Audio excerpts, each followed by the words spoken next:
Hello and welcome. Thank you for joining us here today at the Sunshine Cathedral via the website. And we want to welcome you to our worship services whenever you're in the Fort Lauderdale area. If you are in the area, we invite you to worship with us on Sunday mornings at 9 and 10:30 a.m. We're located at 1480 Southwest 9th Avenue. And for those who watch us weekly on the internet, we invite you to check our website often for other listings and programming that we might have that may be of interest to you. And for now, I invite you to come in and worship with us here at the Sunshine Cathedral. Our second reading is from the Wisdom of Wendell Berry. We clasp the hands of those that go before us, and the hands of those who come after us. We enter the little circle of each other's arms, and the greater circle of lovers whose hands are joined in a dance, and the larger circle of all creatures, passing in and out of life. We move also in a dance to a music so subtle and vast that no ear hears it except in fragments.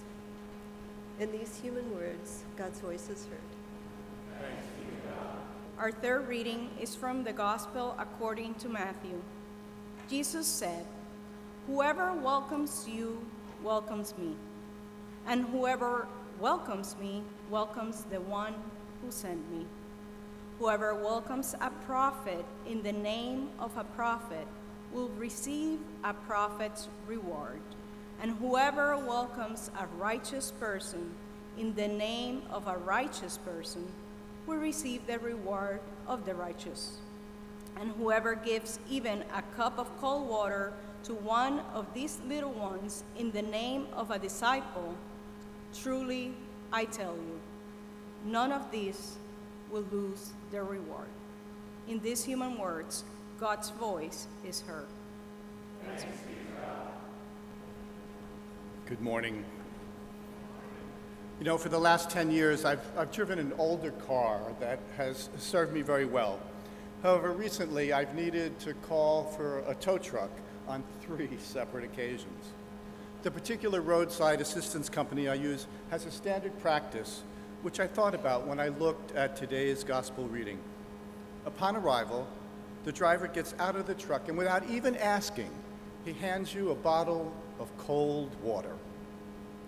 After waiting in a hot car sometimes for over an hour, I have always appreciated this simple act of kindness.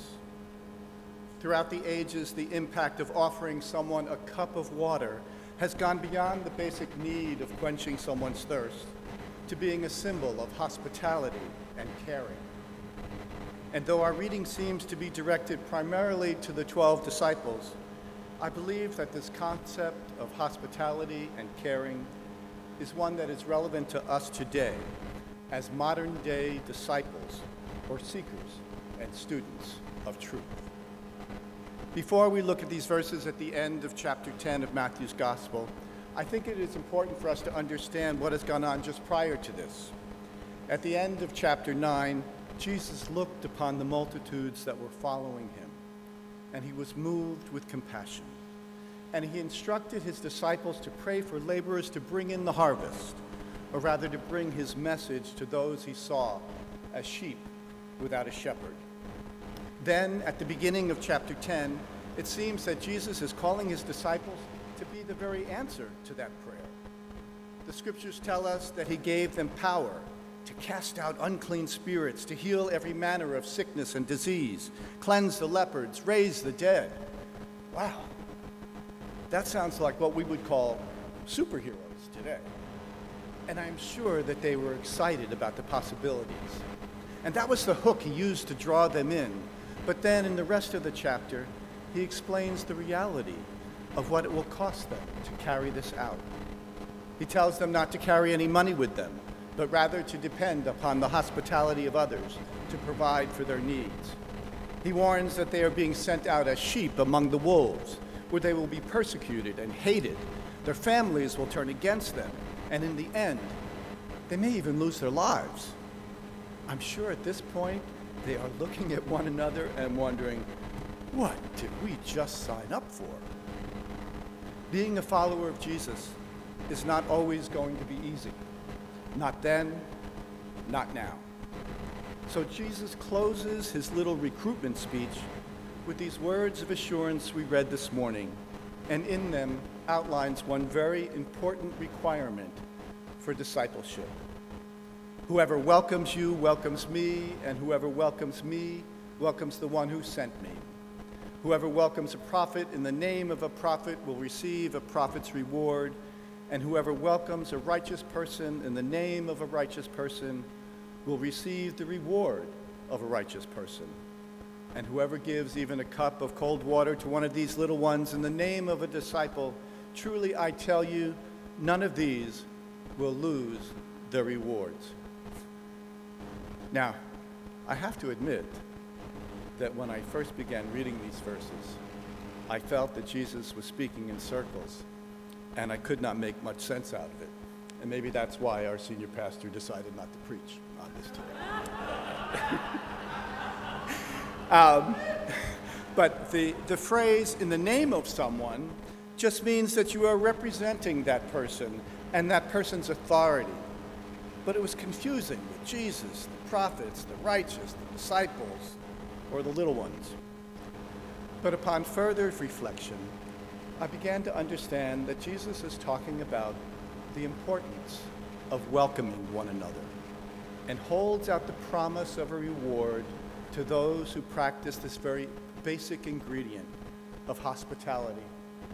Welcoming the stranger and offering hospitality was a cultural and religious requirement for the Hebrew people, taught in the Torah, and the means by which the Hebrew community showed their faithfulness to God. So the audience to whom Matthew writes this well understood its importance.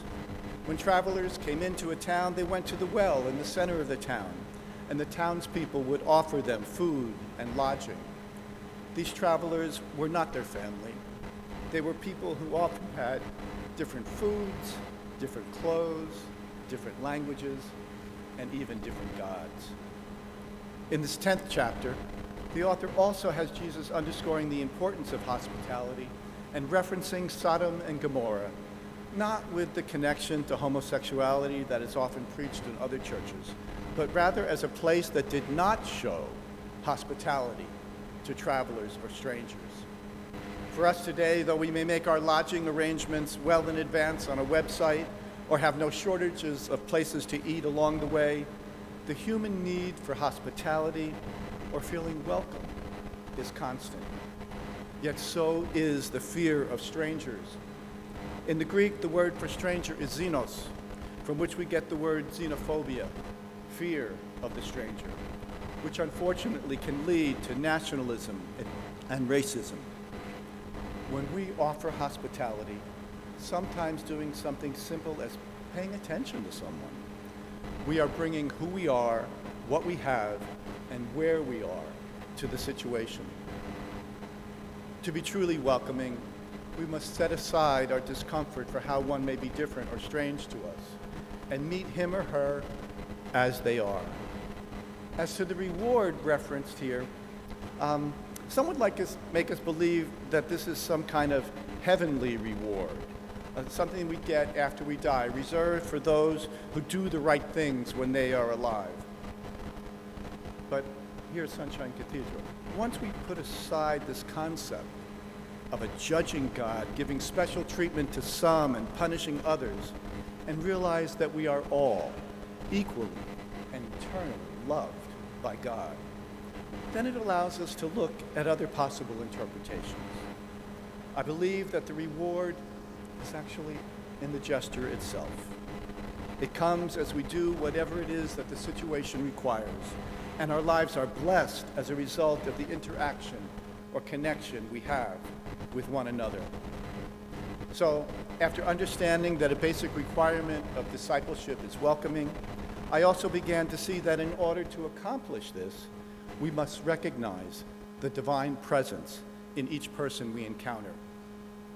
These verses are consistent with the very core of the message that Jesus taught, and the very same message that is proclaimed week after week here at Sunshine Cathedral, our unity with the divine and with one another. That is the whole basis for why we need to welcome each other and welcome the stranger, because on a spiritual plane, we are all connected. It is this interconnectedness of our lives that was expressed so eloquently in our second reading by Wendell Berry. In order to recognize the divine within each individual, it requires that we first understand our own relationship to the divine. Then we can attempt to translate that to others. This is something which Jesus understood completely. He said, "If you have seen me, you have seen God." He knew that he was one with God. Although we are each intensely aware of being flesh and blood, we are more than that. The body is spirit become visible. There is an essential being in each of us. We may call ourselves by any name, but each of us has a more basic name, I, or I am. Jesus said, "Before Abraham was, I am." Each of us is an individualized expression of the divine. We are forever one with God life. This life permeates our entire being. Emerson put it this way: there is no ceiling between myself and my source. There is no time or space where God, the cause, begins, and I, the effect, ends. This was such a hard concept for me to grasp at first. Having been brought up in a tradition that basically put God way up in heaven, wherever that is, and the separation of God was more than just a physical distance. It was a spiritual divide that could not be crossed because of my supposed sin or depravity. But once you begin to understand that there is not a spot where God is not. Since God fills all, there is no place for anything adverse to God. There is no place in God's presence, even for the concept of sin. When we can begin to get a handle on this core teaching of Jesus, God living in and through and as us, that in God we live and move and have our being, then we can begin to see the divine in others. The Hindu-Indian greeting, Namaste, embodies this concept. With a slight bow and hands pressed upward, palms touching and fingers pointing upward, thumbs close to the chest, the person says softly, Namaste. I bow to the divine in you, or more fully, the God in me bows to the God in you. I will be the first to tell you that this is not an easy spiritual exercise, especially when we encounter those who do not seem to be expressing that internal divinity themselves, partners aside. But at least, as we begin to practice this in all our encounters, this can begin to have an impact in our lives and in the world. So a requirement of discipleship is to offer hospitality and to be welcoming. To do this, it is essential that we recognize the divine in each other. But there is also our responsibility to do something. The essence of spirituality and holiness is not a matter of following religious rules. If we think that, we've missed the mark. For Jesus, a truly spiritual way of living is about being able to give someone a cup of water on a hot day. It's really no more complicated than that. Jesus' example was to offer a cup of water, but it could have been something else. Someone has written, too often we underestimate the power of a touch, a smile, a kind word, a listening ear, an honest compliment, or the smallest act of caring, all of which have the potential to turn a life around. There is so much that can be done if we allow ourselves to be open to the possibilities. You know, I've always loved the bumper sticker inspired by something that Ann Herbert scribbled on a placemat in Sacramento, California in 1982. Practice random kindness and senseless acts of beauty. Princess Diana had her own take on this, which incorporates another way of looking at what the reward might be. There are so many avenues here at Sunshine Cathedral to do just that. I truly believe that the reason I came back to Sunshine Cathedral after my first visit was because of the warm welcome I received from the greeters at the door and the ushers who brought me to my seat. But, you know, we don't need to depend on them. We each can do something. Seek out the first-time visitor or someone who has been coming for a while but you've never introduced yourself to. You can assist with the brown bag lunch program or bring food in for the pantry for Broward like we did today and for our monthly connections. But hospitality and kindness are not just things you practice here in church. It is probably much more impactful outside of the church where people do not expect it. We are God's hands and feet as we go out into the world each day. When we look around, sometimes it can seem that the needs of others are just overwhelming. How can we begin to make a difference? At almost every traffic light or entrance to the highway, there is someone asking for a handout. The appeals on television to assist with caring for the starving or for the orphans from war can make us feel like, since we can't fix it all, why bother? I am reminded of the story by Lauren Elsley, The Star Thrower. A man was walking along the beach in the early morning hours, and he sees a young boy who appears to be dancing. He is bending down, then standing up and throwing his arms into the air. As the man gets closer, he sees the boy bending down, picking up a starfish, and throwing it into the ocean. "What are you doing?" the man asked the boy. "I am throwing the starfish back into the sea. The tide is going out, and if they don't make it back into the water, when the sun comes up, they will die." The man looks out at the expanse of beach and sees that the tide has brought in thousands of starfish. They're strewn all over the shore. And he says to the boy, "There are so many. You can't possibly hope to make a difference." And in response, the boy bent down, picked up another starfish, and threw it into the ocean. He said, "To the ones I throw back, it makes all the difference in the world." As followers of Jesus, we can make a difference. One act of kindness at a time. And this is the good news. Amen. Thank you for joining us today here at the Sunshine Cathedral. If you're ever in the Fort Lauderdale area, we invite you to stop by and worship with us on Sunday mornings at 9 and 10:30 a.m. If you'd like to make a donation to the Sunshine Cathedral, or if you'd like to find out other resources that the Cathedral has to offer, please visit us at www.sunshinecathedral.org. Until the next time, we look forward to seeing you here at the Sunshine Cathedral.